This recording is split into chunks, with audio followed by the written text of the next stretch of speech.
Happy Friday. Happy Friday, Wiley here, checking in live, the Wiley Report. Day 2 of the conference, Critical Approaches to Black Media Culture. Today was a good day of conference. They had amazing talks today. I have to confess, I did listen in to a talk that was talking about Carmichael, Gerard Carmichael, the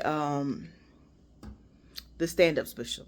I had sat in and listened to the end of that, and then after that I printed my talking points again and did some practice sessions. I did catch a conversation that was talking about television and theater.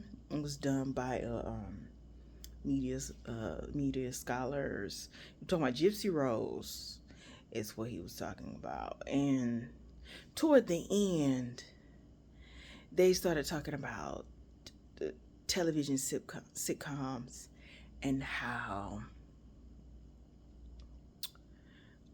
what did he say? Trying to get it right.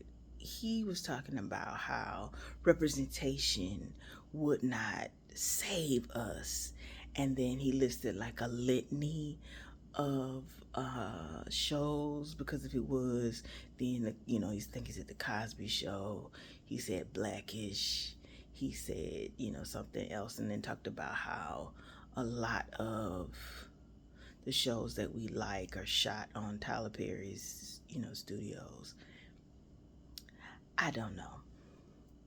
You know what I thought about? Well, because I'm in information science, race, digital studies, intersectionality. I study Black trans men's digital information practices. One day I'm going to get back over there and talk about television shows and the way that they narrate, stories, or the way stories circulate, like talking about how that connects to ideas, values, and beliefs. One day I'll be over there. But I was really listening to the conversation about representation. And what I thought most was, it wasn't so much that I thought that he was wrong. I just feel like representation is not monolithic. People have different wants when it comes to what they want to see on television, right, wrong, or indifferent. Because I grew up during the time of the Cosby Show. And I also remember the negative comments that the Cosby Show got, because people were like, the Cosby Show was not representative of all Black families. Because when we say blackness, when we say family, everyone does not have the family structure that was represented with the Cosby Show. Yet Bill Cosby was very intentional with the way he scripted that show.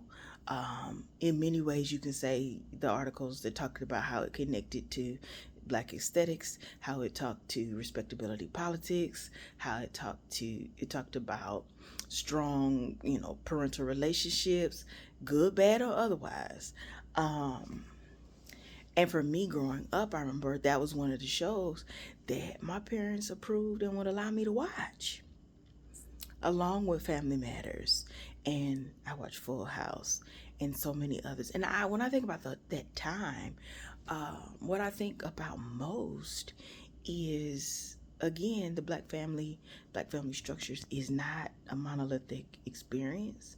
And I think about, like, when people are looking for representation, I don't know if they're always looking for representation to save them per se. I think they're looking to see who they are, who they represent.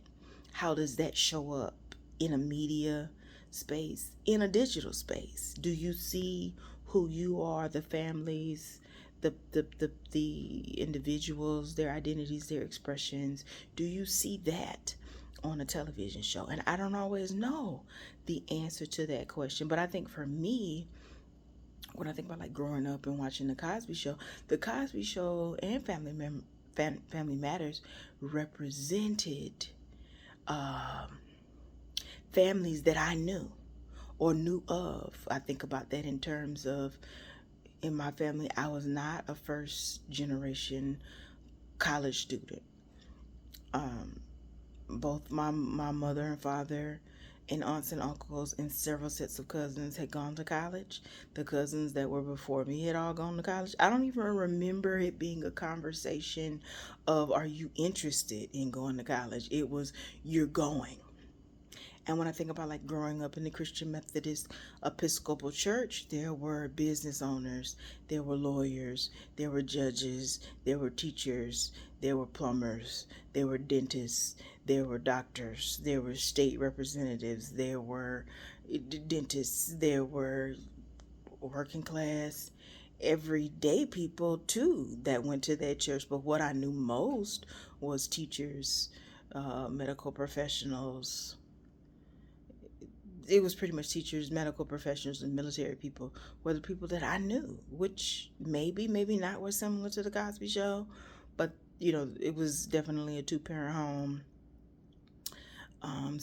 experience. And I'm not saying that that was wrong. It's just what I saw was that a complete representation of Black family life. No, did I know that then? No, I didn't.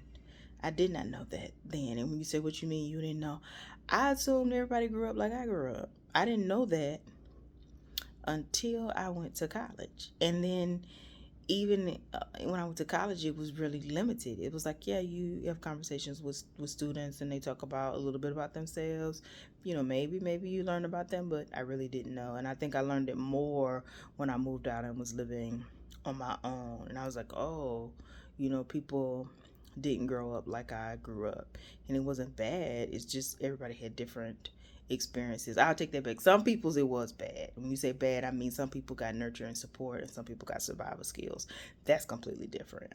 And how that shows up in our interpersonal relationships is a whole nother show. But I just thought that was interesting about the adamant about what the cause, about representation. And I think too, I guess I also think about this conversation because I think about like in my interviews of talking to Black trans men, and when they're one of the conversations that came up most was one about talking about Queen Latifah. And that was more from an individual that identified as non-binary, Black, and queer, and talked about how Queen Latifah has never absolutely outright said I'm a lesbian. Now, yes, we know she has a wife, she has kids, but we're talking about like outside of participating and set it off, or and then other people like, what you mean you ain't know?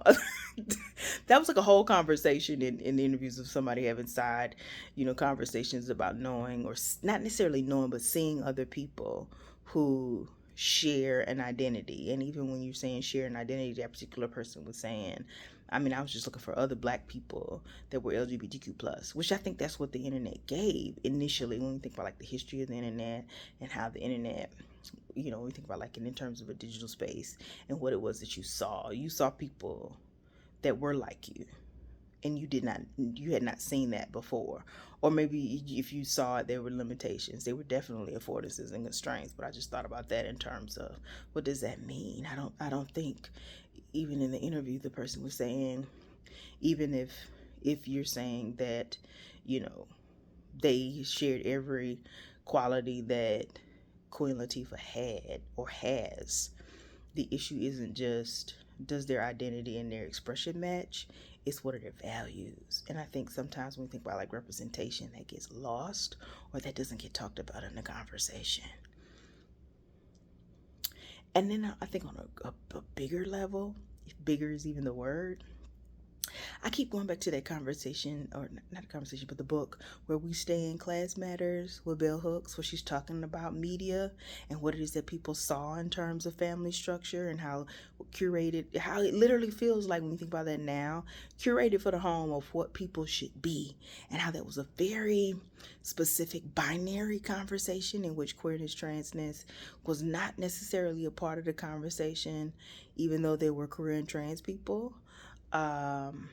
Or like what it meant for people to leave home and go off to better themselves, what that looked like in families when you're the first of something, because that really speaks to the dynamic of first generation individuals, or at least that's the way I took it in terms of reading, Bell Hooks' conversation in Where We Stay in Class Matters, but thinking about how that came up and just wondering, like, I don't know. When we say representation, I'm not looking for it, because I mean, even when you see people today that look like you or share your identity expression, it doesn't mean they believe the same thing. It doesn't mean that you share experiences, because we're not monolithic. Whether you're talking about black LGBTQ plus people or black people in general, our experiences are so varied for so many different ways, but you just want to see people. I gotta go.